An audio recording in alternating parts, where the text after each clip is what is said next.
Hello and welcome to your own YouTube channel Space and Time in association with Scholar Career and Guidance Center presenting you a podcast on medical admissions 2022 for Gujarat. આપ સૌ જાણો છો તેમ પ્રવેશ સમિતિની જે website છે medical admissions માટે ગુજરાતમાં તેના ઉપર 3/10/2022થી 14/10/2022 સુધી ઓનલાઈન પિનની ખરીદી અને ઓનલાઈન રજિસ્ટ્રેશન્સ ચાલુ થઈ ગયેલ છે તથા હેલ્પ સેન્ટર માટે 4/10/2022થી 15/10/2022 સુધી અપોઇન્ટમેન્ટ તમે લઈ શકો છો. આ પોડકાસ્ટમાં એલિજિબિલિટી ક્રાઇટેરિયા શું છે, ફોર્મ કેવી રીતે ભરવું અને હેલ્પ સેન્ટર ઉપર કેવી રીતે ડોક્યુમેન્ટ વેરિફિકેશન માટે જવું, અપોઇન્ટમેન્ટ કેવી રીતે લેવી તેની વિગતો છે. તો એલિજિબિલિટીમાં આપ જોઈ શકો છો તેમ GSEB, CBSE, CISSE, Cambridge university, NIUS આ તમામ બોર્ડ માન્ય છે, પણ તેમની શાળા ગુજરાતમાં હોવી, તેમની સ્કૂલ જે છે એ ગુજરાતમાં હોવી જરૂરી છે. એટલે કે ધોરણ 10 અને 12 ગુજરાત રાજ્યની શાળામાંથી પાસ થયેલ હોવું જોઈએ. હવે ધોરણ 12માં જે પાસ થયેલ હોય તેમના માટે બાયોલોજી, ફિઝિક્સ, કેમિસ્ટ્રી, થિયરી અને પ્રેક્ટિકલના કુલ માર્ક્સ ઓપન કેટેગરી માટે 50%, OBC, SC, ST માટે 40% અને PWD, EWS કેટેગરી માટે 45%. ઓપન PWD કે EWS PWD માટે. નીટની એલિજિબિલિટી જે છે ગુજરાતમાં આ વખતે ઓપન કેટેગરી અને EWS કેટેગરી માટે 117 માર્ક્સ છે, OBC માટે 93 માર્ક્સ છે અને ઓપન PWD કે EWS PWD માટે 105 માર્ક્સ છે. આ ફોર્મ ભરવાની વિગતો છે જે તમે લાઇન ટુ લાઇન ક્રમ નંબર 1થી 15માં જોઈ શકો છો અને તે પ્રમાણે ફોર્મ ભરી શકો છો. અહીંયા ફોર્મ ભરવાની જે ડિટેલ્સ છે એ વિગતવાર માહિતી આપવામાં આવશે જ. હવે સૌપ્રથમ તમે કોઈ પણ બ્રાઉઝરમાં જાઓ અને પ્રવેશ સમિતિની જે ઓફિશિયલ વેબસાઇટ છે www.medadmgujarat.org કાં તો ગૂગલમાં બી તમે સર્ચ કરી શકો છો. તો આ પ્રમાણે પેજ ઓપન થશે. એમાં લેફ્ટ ટેબમાં મેડિકલ, ડેન્ટલ અને આયુર્વેદિકમાં તમે ક્લિક કરો તો આ પેજ ઓપન થશે. Under which login for undergraduate કોર્સમાં તમે લોગિન કરી શકો. ત્યાં આગળ આ પેજ ઓપન થશે અને સૌપ્રથમ તમારે પરચેસ પિન ઉપર ક્લિક કરવું, જેથી આવું એક પોર્ટલ ખુલશે. ત્યાં તમારો NEET 2022નો રોલ નંબર એન્ટર કરો. ત્યારબાદ name of the candidate as per NEET marksheet. તો કેન્ડિડેટનું નામ કેપિટલ લેટર્સમાં તમે અહીંયા એન્ટર કરો. એના પછી ઈમેલ એડ્રેસ અને મોબાઈલ નંબર. ઈમેલ એડ્રેસ અને મોબાઈલ નંબર એ પ્રમાણે આપવો કે જે વર્કિંગમાં હોય અને ડુ નોટ ડિસ્ટર્બ, DND એટલે કે ડુ નોટ ડિસ્ટર્બમાં હોય. જો તમારું ડુ નોટ ડિસ્ટર્બ રજિસ્ટર કરાવેલું હશે તો જે ઓફિશિયલ મેસેજીસ આવશે એડમિશનના તે તમને નહીં મળે. તો એટલા માટે ઈમેલ એડ્રેસ અને મોબાઈલ નંબર વર્કિંગ હોય તેઓ એમાં એન્ટર કરો, જે તમારી પાસે રહેતો હોય, જેથી તમને ભવિષ્યમાં કોઈ પણ મેસેજ એડમિશન રિલેટેડ આવવાના હોય, ચોઇસ ફિલિંગ રિલેટેડ આવવાના હોય, મેરિટ રિલેટેડ આવવાના હોય તો તમે તે તમારા ઓફિશિયલ ઈમેલ એડ્રેસ કે મોબાઈલ નંબર પર મેળવી શકો. તદુપરાંત અમુક વખતે એવી સિચ્યુએશનમાં જ્યાં કોઈ ડોક્યુમેન્ટની ક્વેરી હોય તો પણ ઈમેલ અને મોબાઈલ નંબર ઉપર મેસેજ આવી શકે છે, તો તેનું ખાસ ધ્યાન રાખવું. નીચે અમાઉન્ટ લખેલું છે ₹200, જે દરેક એપ્લિકન્ટે રજિસ્ટ્રેશન માટે પે કરવાનું હોય છે ઓનલાઈન.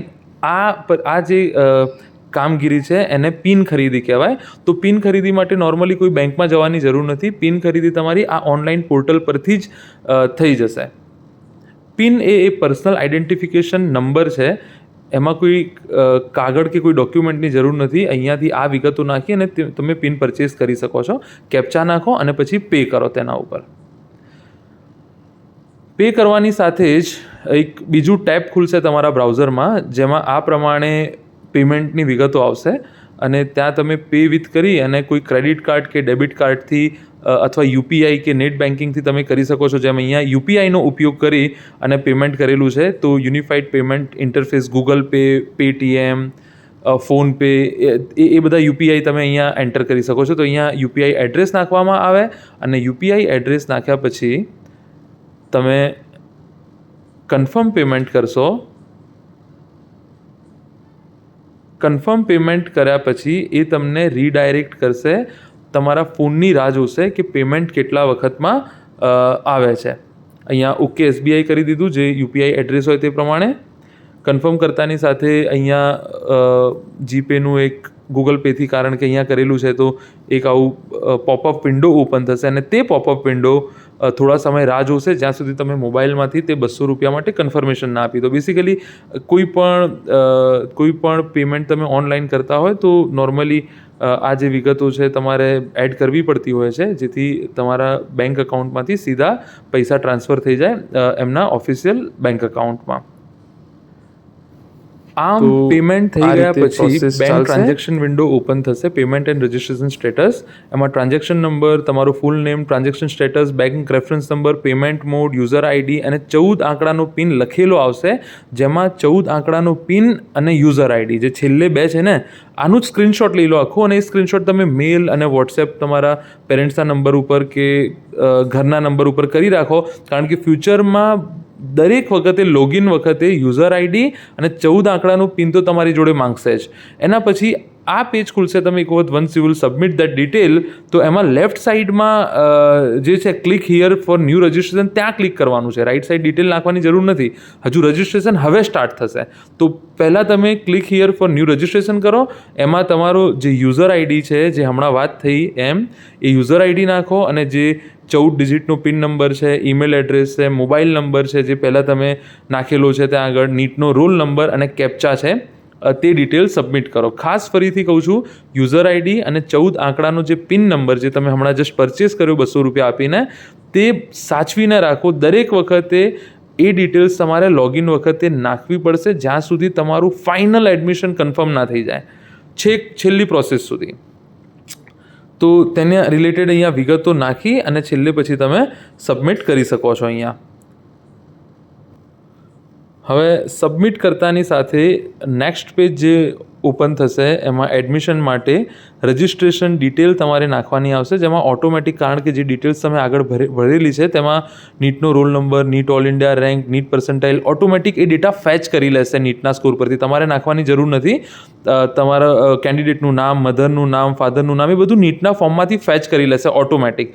ફાધરના નામ સુધી તમારે ડિટેલ નાખવાની જરૂર નથી. પછી EWS કેટેગરી કે OBC કે ઓપનમાં આવતા હોય તો તે ડિટેલ નાખી દો. જાતિમાં બી ઓલરેડી મેલ કે ફિમેલ જે બી હશે લખેલું હશે. ડેટ ઓફ બર્થ તમારે નાખવાની આવશે. એમાં do you want to apply for NRI quota, શું આપ NRI કોટા માટે અપ્લાય કરવા માગો છો? તો જો તમે નોન રેસિડેન્શિયલ ઇન્ડિયન હોવ, એટલે કે ઇન્ડિયાની બહાર રહેતા હોય તો એ કોટા એપ્લિકેબલ થાય. ઇન્ડિયામાં જ રહેતા હોય તો એ કોટા એપ્લિકેબલ કરવાની જરૂર નથી, ત્યાં નો આપી દો.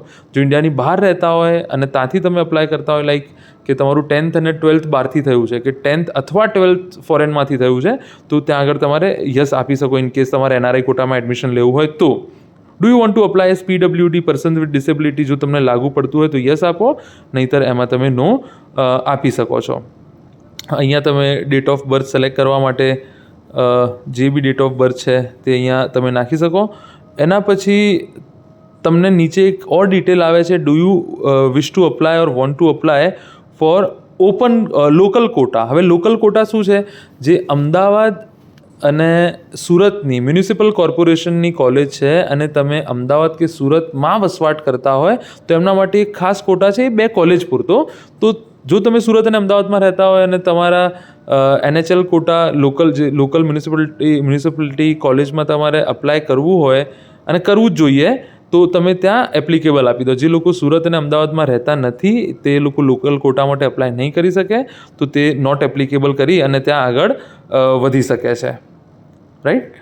તો ડેટ ઓફ બર્થ નાખ્યા પછી નીચેની જે ડિટેલ છે એ તમે નોટ એપ્લિકેબલ અથવા એપ્લિકેબલ એ પ્રમાણે આપી દીધી છે. રાઈટ?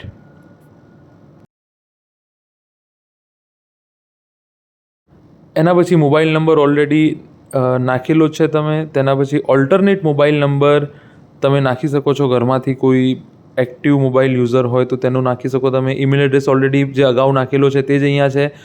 એડ્રેસ ફોર કોરસ્પોન્ડન્સ, તમારા પત્ર વ્યવહારનું સરનામું, કાયમી વસવાટવાળું સરનામું નાખવાની જરૂર નથી. જ્યાં તમે અત્યારે રહેતા હોય, જ્યાં તમને નેક્સ્ટ 2 months માટે કંઈ લેટર આવે તો તમે રિસીવ કરી શકો, એ એડ્રેસ અહીંયા નાખવાની વાત ચાલે છે.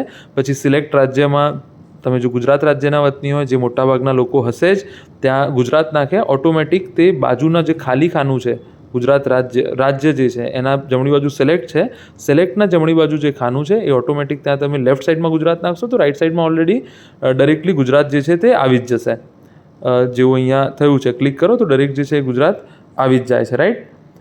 એના પછી જુઓ તમે કે ડિસ્ટ્રિક્ટ જે છે એ તમારું જે બી ડિસ્ટ્રિક્ટ લાગુ પડતું હોય, અહીંયા મહેસાણા લાગુ પડે છે તે મહેસાણા નાખી દીધું, ઓટોમેટિક રાઈટ સાઈડમાં મહેસાણા આવી જશે. તાલુકો જે લાગુ પડતો હોય તાલુકો નાખી દો, તે ઓટોમેટિક રાઈટ સાઈડમાં આવી જશે. અને જે પિનકોડ છે તમારું એ પિનકોડ તમે ત્યાં તમારા શહેરનો કે ગામનો તે તમે ત્યાં એડ કરી શકો છો, રાઈટ. અચ્છા, એના પછી ડોમિસાઇલ સ્ટેટસની વિગત છે. અહીંયા તમારે 10મું 12મું અહીંયાથી ભણેલા હોય ગુજરાતમાંથી અને તમે ગુજરાતમાં જ બોર્ન થયેલા હોય, પેદા થયેલા હોય તો તમારે ડોમિસાઇલ સર્ટિફિકેટ કાઢવાની જરૂર નથી. ડોમિસાઇલનો મતલબ છે કે તમે કયા રાજ્યમાં પેદા થયા, તમારું નાગરિકત્વ ક્યાંનું છે તેની વિગતો છે. તો અહીંયા સર્ટિફિકેટની જરૂર નથી, ખાલી તમારે ડેટા નાખવાનો છે. સિટીઝનશીપ જે બી લાગુ પડતું હોય, મોટાભાગના લોકોને ઇન્ડિયન લાગુ પડે છે. બર્થ પ્લેસ જે લાગુ પડતું હોય, મોટાભાગના લોકોને ગુજરાત લાગુ પડશે. બર્થ શહેર, સિટી જ્યાં તમે પેદા થયા હોય એ ગામનું નામ લખો. પછી 10માના માર્ક્સની ડિટેલ્સ તમારે નાખવાની છે. તો 10માના માર્ક્સના ડિટેલમાં તમારું 10માનો સીટ નંબર નાખવાનો છે. એ 10માના સીટ નંબરમાં તમે જે એ કે બી કે જે આખું હોય તેની સાથે લખવાનું રહેશે તમારે. એવું નહીં કે એ લખેલો છે ખાલી એકલો સીટ નંબર નહીં. દાખલા તરીકે એ સમથિંગ, ફોર એક્ઝામ્પલ A1 2 3 4, તો આખું સીટ નંબર તમારે અહીંયા નાખવાનું રહેશે. ફોર એક્ઝામ્પલ અહીંયા સીટ નંબર નાખ્યો છે અને પછી પાસિંગ મંથ એન્ડ યરમાં તમે એ જરૂરી ડિટેલ નાખો. તમારા માર્કશીટમાં લખેલું હશે કે તમારું પાસિંગ યર, પાસ થયાનું વર્ષ કયું છે તે તમે નાખી દો. એના પછી એક્ઝામિનેશન બોર્ડ તમારું કયું છે, Gujarat board, CBSE, ICSE, Cambridge board, NIOS કે અધર, તો એ પ્રમાણે ડેટા નાખી દો તમે. ત્યારબાદ કયા સ્ટેટમાં તમે જે પરીક્ષા આપી છે અથવા બોર્ડ કયા સ્ટેટનું છે તે તમે ડિટેલ નાખી દીધી. તમારી સ્કૂલ કઈ સ્ટેટમાં છે તે ડિટેલ તમે નાખી દીધી. એના પછી શું તમે ધોરણ 10માં 23 જૂન 2017 પહેલાં પ્રવેશ મેળવેલો છે તો એ તમારે ક્લિક કરવાનું રહેશે. જો તમે 2017, જો તમે 2018માં બી પાસ થયા હોય તો અહીંયા તમે નો નાખી શકો છો. પછી તમે સર્ચ ફોર ડેટા કરશો તો જો તમારો ડેટા ઓનલાઈન ચઢેલો હશે તો તમને દેખાડશે અહીંયા જેવું લખેલું છે, we could not find SSC data, please enter your marks manually. તો તમારે એ માર્ક્સ જે છે એ 10માના મેન્યુઅલી નાખી દેવા. ફોર એક્ઝામ્પલ કેન્ડિડેટનું નામ, ટોટલ ઓપ્ટેન માર્ક્સ એટલે જે મેળવેલા માર્ક્સ છે તે લેફ્ટ સાઈડ લખવાના છે અને જે કુલ ગુણ છે જે મોટાભાગે 600 હોવા જોઈએ એ રાઈટ સાઈડ નાખવા. તો બી તમારે ગણી લેવા તમારી માર્કશીટમાં જોઈને એ કુલ ગુણ કેટલા છે. અહીંયા હું જસ્ટ ટ્રાય કરું છું યસ અને નો આપીને કે મારો ડેટા 10thનો સર્ચ થાય છે કે નહીં, પણ મને we could not find SSC data. તો પછી આપણે મેન્યુઅલી એમાં નાખી દઈએ. કેન્ડિડેટનું નામ નાખ્યું અહીંયા. નામ નાખ્યા પછી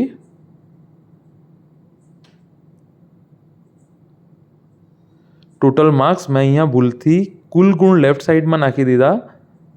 હમણાં જસ્ટ જો હું એન્ટર કરીશ અને મેળવેલ માર્ક જે છે એ રાઈટ સાઈડમાં નાખી દીધા. એકચ્યુઅલમાં લેફ્ટ સાઈડમાં તમે મેળવેલા માર્ક નાખવાના છે અને રાઈટ સાઈડમાં તમારે જે કુલ ગુણ છે તે નાખવાના છે.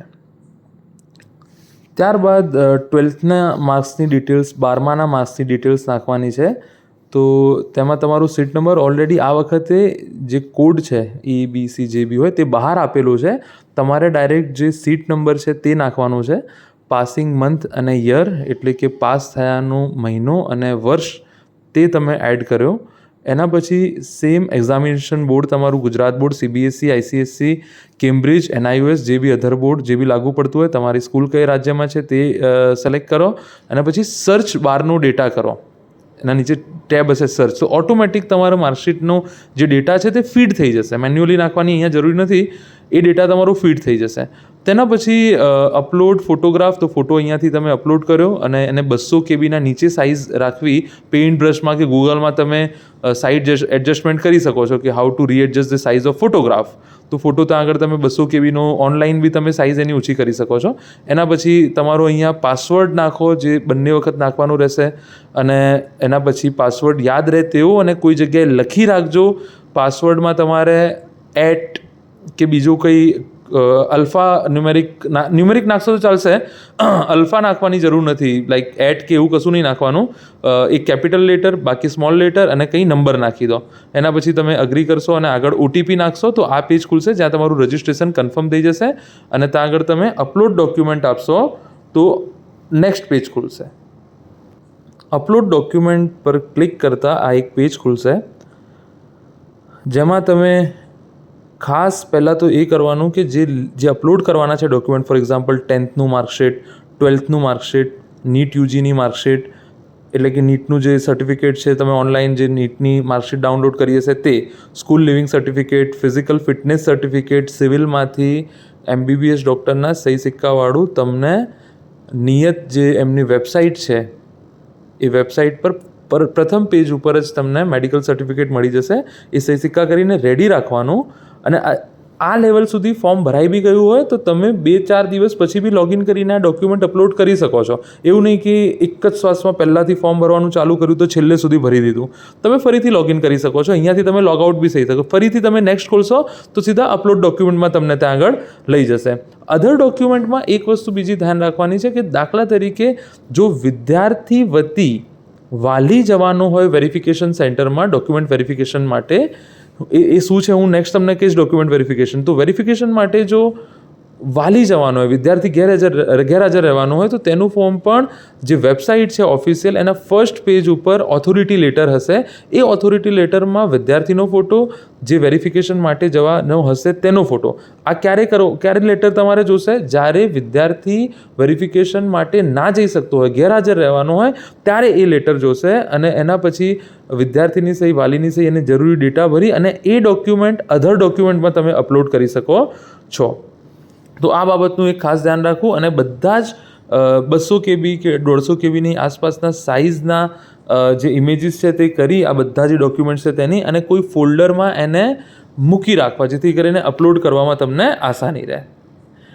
ફોર એક્ઝામ્પલ અહીંથી હું ફરીથી લોગ આઉટ થઈ જાઉં છું અને ફરીથી ફોર એક્ઝામ્પલ જો મેં વેબસાઇટ ખોલી, ફરીથી લોગિન થયો, લોગિન કર્યું અંડર ગ્રેજ્યુએટ કોર્સીસ માટે, એના પછી પેજ ઓપન થયું. પેજમાં પરચેસ પિનમાં જવાની જરૂર નથી, સીધું કેન્ડિડેટ કે રજિસ્ટ્રેશન લોગિન, કારણ કે ઓલરેડી આપણે પિન ખરીદી ચૂક્યા છે, જરૂરી ડેટા નાખી દીધો છે તો હવે સીધું ત્યાં ક્લિક કરી અને જરૂરી યુઝર ID, પાસવર્ડ, આ વખતે click here for new registration નથી કરવાનું, સીધું જમણી બાજુ તમે જે ડેટા છે તે ભરી શકો. અહીંયા આવું પેજ ખુલશે, ત્યાં રજિસ્ટ્રેશન ડિટેલમાં જઈ અને તમે અપલોડ ડોક્યુમેન્ટ કરી શકો. તો અપલોડ ડોક્યુમેન્ટ કર્યું ઓલરેડી અહીંયાથી તમે અપલોડ કરી અને સિલેક્ટ કરી શકો છો. ચૂઝ ફાઇલ કરો, ફાઇલ સિલેક્ટ કર્યા પછી એને અપલોડ કરી દો તો જો સાઇઝમાં હશે તો અપલોડ થઈ જશે. એના પછી અહીંયા જો અપોઇન્ટમેન્ટ ફોર ડોક્યુમેન્ટ પણ લખેલું છે તો એક વખત આ ડોક્યુમેન્ટ અપલોડ થઈ જાય પછી નીચે ટેક અપોઇન્ટમેન્ટ લખેલું છે અથવા રજિસ્ટ્રેશન ડિટેલમાં જઈને તમે અપોઇન્ટમેન્ટ ફોર ડોક્યુમેન્ટ બંનેમાંથી કોઈ એક વસ્તુ કરો. અહીંયા તમારે કેન્ડિડેટનું નામ નાખો, અપોઇન્ટમેન્ટ શેડ્યુલ કરો, મોબાઈલ નંબર નાખેલો છે અને હેલ્પ સેન્ટર કયું રાખવું એ સિલેક્ટ કરી. અહીંયા કેન્ડિડેટનું નામ, અપોઇન્ટમેન્ટ શેડ્યુલ અને select help centre. Select help સેન્ટરમાં તમે અત્યારે જ્યાં રહેતા હોય ત્યાંથી નજીકનું જે હેલ્પ સેન્ટર હોય તે સિલેક્ટ કરો અને એમાં પછી તમને ટાઈમ સ્લોટ મળશે, એ ટાઈમ સ્લોટ સિલેક્ટ કરો. આ ટેક અપોઇન્ટમેન્ટ શેની અપોઇન્ટમેન્ટ લઈ રહ્યા છો તમે? તો તમે જે પણ ડેટા હાલ ઓનલાઈન ભર્યો છે તે ડેટાની ડોક્યુમેન્ટ્સ, દસ્તાવેજના થ્રુ ખરાઈ કરવી પડે. એ ખરાઈ ક્યાં કરવી પડે? જરૂરી નથી કે ગુજરાતના બધા બચ્ચાઓને અમદાવાદ ઓફિસમાં દોડાવવામાં આવે. તેના માટે સરકારે જે મેડિકલ કાઉન્સિલ છે તેમણે હેલ્પ સેન્ટર નિયત કરેલા છે જે તમારા ઘરના નજીકની કોઈ મેડિકલ કોલેજ હોઈ શકે. તો હેલ્પ સેન્ટર ઉપર જઈ અને તમે જે પણ ડોક્યુમેન્ટ અપલોડ કર્યા છે સાથે સાથે તમે જે ફોર્મ ભર્યું છે હાલ નીટનું તેની પ્રિન્ટ લેવી, એ 2 પ્રિન્ટ લેવી અને 2 સેટ બનાવવા. સૌથી પહેલાં તમે જે નીટનું ફોર્મ ભરેલું છે તે રહેશે. નીટના ફોર્મની સાથે તમારા જે બી ડોક્યુમેન્ટ્સ તમે અપલોડ કર્યા છે તે રહેશે અને એની એક કોપી 15x11 ઇંચનું જે A4 સાઇઝનું કવર હશે એ કવરમાં તમે નાખી અને એને એ કવર તમારી પાસે રાખવું. એના પછી હવે અહીંયા એક વખત હેલ્પ સેન્ટરમાં અપોઇન્ટમેન્ટ લઈ લીધી, તમે ચેન્જીસ સેવ કરી લીધા, એ પછી તમે એક વખત નાખ્યા પછી ફરીથી એને બદલી બી શકો છો. ડોન્ટ વરી, કોઈ હેલ્પ સેન્ટર ભૂલથી કંઈ ખોટું સિલેક્ટ થઈ ગયું હોય તો લોગિન કરી અને ફરીથી તમે જેવું રજિસ્ટ્રેશન ડિટેલમાં જઈ અને અપોઇન્ટમેન્ટ ફોર ડોક્યુમેન્ટ વેરિફિકેશન ત્યાં જઈને ચેન્જ બી કરી શકો છો. એના પછી રજિસ્ટ્રેશન ડિટેલ્સ, જે લેફ્ટ સાઈડમાં રજિસ્ટ્રેશન ડિટેલ્સ છે, એમાં 3rd નંબરમાં જુઓ જ્યાં ઓલરેડી કર્સર છે કે રજિસ્ટ્રેશન ડિટેલ્સ, ત્યાં તમે સિલેક્ટ કરશો તો તમે જે ફોર્મ ભર્યું છે તે આખું ફોર્મ ખુલી જશે. શાંતિથી દરેક ડેટા ચેક કરો, કોઈને પાસે બેસાડીને સ્પેલિંગ ચેક કરો, જન્મ તારીખ ચેક કરો, નીટના માર્ક્સ ચેક કરો, પર્સન્ટાઇલ રેન્ક ચેક કરો, 10માના 12માના માર્ક્સ ચેક કરો, અને જેટલો બી ડેટા તમે ભરેલો છે તે ચેક કરો. ત્યાં તમે ટિક કરો તો તમને આવું એક પેજ મળશે જેની તમારે પ્રિન્ટ લેવાની રહેશે. તો આ પેજ છે જે આ ફોર્મ તમારું ભરાઈ ગયું છે, આ બધા ડેટા છે. અહીંયા તમે જુઓ કન્ફર્મ રજિસ્ટ્રેશન ડિટેલ કરી અને તમને એક પ્રિન્ટનો ઓપ્શન આવશે, ત્યાંથી તમે એની પ્રિન્ટ મેળવી લો. તો એ પ્રિન્ટ અને બાકીના જે ડોક્યુમેન્ટ અપલોડ કર્યા છે તેને A4 સાઇઝના કવરમાં સાચવી રાખવા, અને હેલ્પ સેન્ટર ઉપર જઈ અને બધા ડોક્યુમેન્ટ તમારે સાથે લઈ જવા પડે. છેલ્લી તારીખ સુધી તમે ફાઇનલ સબમિશન ભૂલી બી જશો તો તે ઓટોમેટિક સબમિટ થઈ જશે, અને ફરીથી જે નિયત તારીખો છે એ સમયગાળા દરમિયાન ફરીથી તમે લોગિન કરી અને વિગતો ચેન્જ કરી શકો છો. ઉમેદવારો માટે રજિસ્ટ્રેશન અને પ્રમાણપત્રોની ચકાસણી માટેની સૂચનાઓ. ઉમેદવારે એડમિશન કમિટીની વેબસાઇટ પરથી ઓનલાઈન પિન ખરીદી, આઈડી અને પાસવર્ડ બનાવી બધી જરૂરી માહિતી ભરી. That is basically registration process. પછી 3 નંબરમાં જો ઉમેદવારે પોતાનું અપોઇન્ટમેન્ટના સમય મુજબ પોતાના રજિસ્ટ્રેશન ફોર્મની પ્રિન્ટમાં લખેલ જરૂરી પ્રમાણપત્રોની સ્વપ્રમાણિત નકલ, સેલ્ફ અટેસ્ટેડ નકલ, જાતે સાઇન કરેલી, અસલ પ્રમાણપત્રો એટલે કે સાથે ઓરિજિનલ પ્રમાણપત્રો પણ રાખવા. ધારો કે 10માની માર્કશીટ, 12માની માર્કશીટ, જાતિનું સર્ટિફિકેટ, નોન ક્રિમિનલ સર્ટિફિકેટ, જે કંઈ પણ લાગુ પડતું હોય, અને એક 11x15 ઇંચના કવરને સાથે લઈ અને હેલ્પ સેન્ટરમાં નિયત સમય ઉપર હાજર રહેવું. અનામત કેટેગરીના ઉમેદવારોએ LC, જાતિનો દાખલો, નોન ક્રિમિનલ અને એક બીજી નકલ હેલ્પ સેન્ટર પર સાથે લઈને જવી. અસલ પ્રમાણપત્રોની ચકાસણીના અંતે હેલ્પ સેન્ટર ખાતેથી હેલ્પ સેન્ટરના અધિકારીની સહી તથા હેલ્પ સેન્ટરના સહી સિક્કાવાળી એક્નોલેજમેન્ટ સ્લિપ અચૂક લેવી અને તેની ઝેરોક્સ કઢાવેલી. એનો મતલબ કે તમે હેલ્પ સેન્ટર પર ગયા પણ એની પાછળથી તમારી જોડે શું સાબિતી કે તમે હેલ્પ સેન્ટર ગયા, તો એના માટે જ્યારે બી તમે હેલ્પ સેન્ટર જાઓ તો તમારા ડોક્યુમેન્ટ વેરીફાઈ થયા પછી હેલ્પ સેન્ટર પર જે અધિકારી હશે એ જે તે સંસ્થાના સિક્કાવાળી એક્નોલેજમેન્ટ રિસિપ્ટ આપશે કે તમે ઓલરેડી ડોક્યુમેન્ટ વેરીફાઈ કરાવી ચૂક્યા છો. એના પછી ઉમેદવારે એડમિશન બાદ પોતાના પ્રમાણપત્રોની ચકાસણી અને જમા કરાવવા માટે પોતાના યુઝર આઈડી અને પિન નંબર અને પાસવર્ડ યાદ રાખવા. આ પ્રોસેસ પત્યા પછી લેટ સી કઈ તારીખે આનું મેરિટ લિસ્ટ બને છે અને મેરિટ લિસ્ટ પડે છે, અને પ્રથમ પછી ચોઇસ ફિલિંગ કેવી રીતે ચાલુ થાય છે.